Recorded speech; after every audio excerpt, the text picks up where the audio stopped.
Okay, so I get asked this question a lot, and that is, what is the difference between an independent contractor and an employee? And oftentimes I see this being done poorly when it comes to online businesses.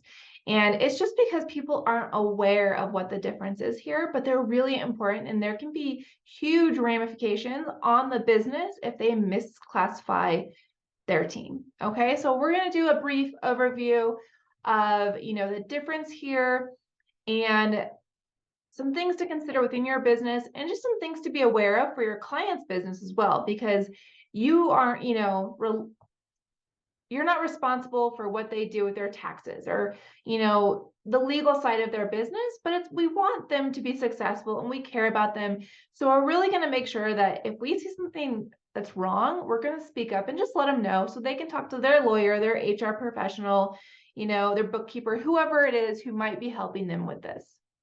So the main difference is that an independent contractor receives a 1099, whereas an employee receives a W-2, okay? And a 1099 is what is going to report your pay, what you earn, to the IRS, and it's going to give you a record of what they've paid you, okay? And so we're going to utilize this as business owners to file our own taxes. And one thing to remember here is that we are paying our own taxes. So as independent contractors, we are responsible for our taxes. We're responsible for, any kind of business fees that we might be paying, software programs, our own computers, our own space of working, and so that's also why we need to be charging more, is because we are business owners and we have expenses that employees don't have. Employees aren't having to, they do pay taxes, but they're not paying all the taxes because the employer is paying part of those taxes to the IRS as well. And so an employee does pay less taxes than an independent contractor. Now, an employee is not buying their own computer. They're not paying rent for their own office, if they're going away to work somewhere. And so this is all things that an employer is going to pay for. And so something to keep in mind when you're creating your rate is that you are paying for a lot of things that an employee wouldn't pay for. And an employer might not think about that when they are looking at the rate that you're proposing. So we can also kind of help educate them if they haven't worked with an independent contractor before. And so if an employer has paid someone more than $600, for like a year, they are required to submit these forms to us, a 1099 as independent contractors. If you're an employee, it'd be a W-2. Now, another thing to consider is that our clients don't pay for our benefits. So we don't receive like health insurance or different, retirement funds from our clients, which is another reason that we need to be charging more, because we need to set up these things ourselves and making sure that we still are, being thoughtful about our future, even though, we are working for ourselves and we have this flexibility. Now, some differences I wanted to go over between the independent contractor and an employee. So besides, you're paying all your own fees or subscriptions or whatever it is that you set your business up as, you are able to decide when you work, what projects you accept, and you run your own business. So you do not work 8 to 5. Maybe you do, but that your client is not telling you you work 8 to 5. If a client is telling you you work 8 to 5, that's an employee. Okay. And they might think, well, I just want to hire you as a VA, as an independent contractor. Like, why can't you just work 8 to 5? Why can't you, do everything my team does? Well, not only that's not what a VA is and not what a VA does, it is also illegal. And if the IRS found out that this employer was treating you like an employee, there can be taxes and fines and penalties. And that's pretty much all from my understanding, it's really all going towards the employer that would have to deal with that and not you. But we don't want to put ourselves in that position. We don't want to put our clients in that position. So we just want to make sure that we're really communicating like what an independent contractor is, and why we do charge more than an employee, so they can also understand that side of things. If they really looked at the cost of that employee, when it comes to those benefits and the space they're using in the building, the equipment, like it's going to add up to be quite a lot more than they realize. And that's going to make your rate, your $40 rate or whatever it is, not look as expensive, because when they see that rate, oftentimes they're thinking about their employee wage, which is two separate things. And so it's just something to consider.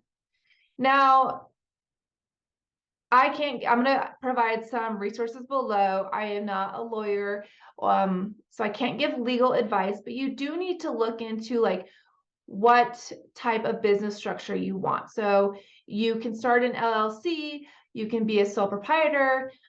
There's some different options there, and they're pretty straightforward. My business is an LLC. It just kind of depends on what you want to do and what you feel good with. I do want to point out here that you do need to be paying your taxes quarterly. And so I can link some information below on that, but make sure that as an independent contractor, as a business owner, that you are making your tax payment every quarter. And that's just a requirement of the IRS. And it's something that we do. In the end, you're going to, file your taxes and you'll probably receive it in or a return. But I want to make sure you guys are aware of that and you're putting it on your calendar. It's something we do not want to forget. Now, when we look at an independent contractor versus an employee, some people say that, independent contractors can only work on projects. And it really depends on the state. California has some very strict rules on independent contractor versus employee. Like there are certain states that are just very strict on this line. So if you are working with a business in a state like California, just do some research to make sure that you understand what you're able to do and just communicate that to your employer. They're going to appreciate that you're watching their back as far as, legal items go with the IRS. Like no one really wants to deal with the IRS. So let's just keep them happy. But training can still be provided if it's, here's kind of access to a certain software program. It's not going to be the full onboarding that an employee would receive, which is also why we are going to be the ones directing our onboarding with a client. So if we know we need something, we need to initiate that and make sure that's part of our onboarding for them as our client, okay? Because we are not going to receive the same full onboarding that they probably have in place for a full-time employee. If they don't have a team yet, obviously this is different. Or if they're, completely a remote business, everyone's virtual, great. But just something to consider there. Now, going back to the hours, is I just want you guys to really understand that as a VA, your schedule needs to be flexible. You can take time off. You can do what you need to do as long as you are submitting whatever work you've agreed to by the deadline that you've agreed to. So if you want to work at 9 p.m. at night, that's fine. You can. If you want to work at 8 a.m. to 5 p.m., you can. This is all up to you. Which days of the week you work, or, where you work from. If you want to go to Bali and whatever, like it's fine. That's a benefit of being a contractor. Now, as far as travel cost, you really need to look at the state, but usually like if you were going to go travel to see a client, like they would normally pay for their employee travel. However, what you can do is if you need to go travel to see them, they've agreed to cover these travel costs. You actually need to pay your own cost, and then you're just going to include that in your monthly fee for that month, okay? Because they cannot pay for you to travel to them. So you need to be paying for your own stuff and then just add that into the fee that you are charging them for that month. So that is basically an overview of the big items that are different between an independent contractor and an employee. You can do some more research on it. If you're working with an online business coach or even like maybe a real estate agent, a lot of these people understand what an independent contractor is because they only work with independent contractors. You're really going to only run into issues when you start working with people who have brick and mortar businesses, they have a bunch of employees, and they haven't worked with a VA before. Now,